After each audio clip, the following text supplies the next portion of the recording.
beginning, God created the heavens and the earth. There is no question in scientists' minds that there was a beginning. But what they can't answer is how it began. Or more importantly, why? Why is there something rather than nothing? Is the universe merely a product of random chance? Or does it reflect the order and information that speak of an intelligent mind behind it all? Some have suggested that the universe could pop into existence out of nothing. But what they fail to tell you is that in quantum terms, nothing isn't really nothing. It includes the laws of physics.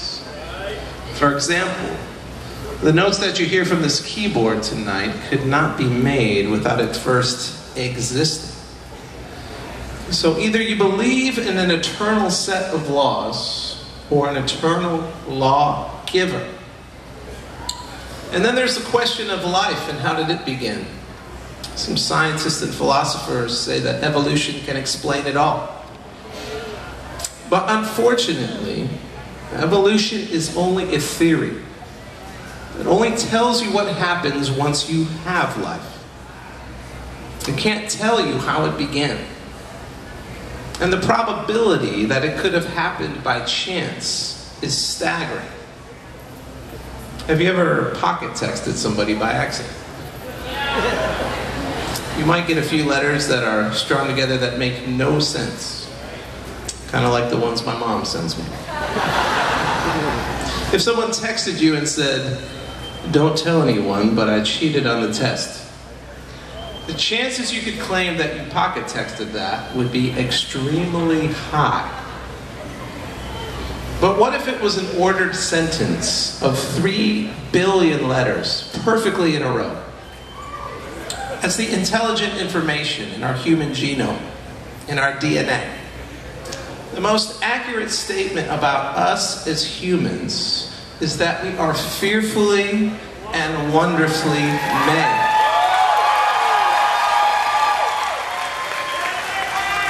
And for the question of why we are here, we were created for relationship. Relationship with God and each other. And something happened to this wonderful creation. A destructive virus was introduced into the system called evil. And evil is the opposite of good. And evil is a choice. It is a wrong choice. And the evidence of morality, again, points to the God that made us. Because without God, there would be no basis for morality. As the Russian writer Dostoevsky said, if there is no God, then all things are permissible. But why would a loving God allow evil? It was the risk he took to give mankind a real freedom to choose. But evil would not have the last word. God entered his own creation as a man, Jesus Christ, who lived the life that we should have lived by choosing to do good and not evil. He died the death that we should have died in our place. He took the punishment for our evil upon himself on the cross. 3 days later, he rose from the dead, proving he was the Son of God.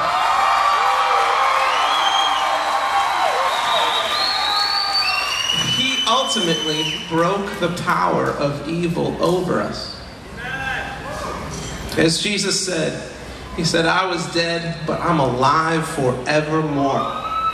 He said, "I have the keys of death and hell." And it's when Christ comes to live inside of us that we give the ultimate proof that he indeed exists. The God that created the galaxies lives on the inside of every heart that believes the gospel. And he is ready to roar like a lion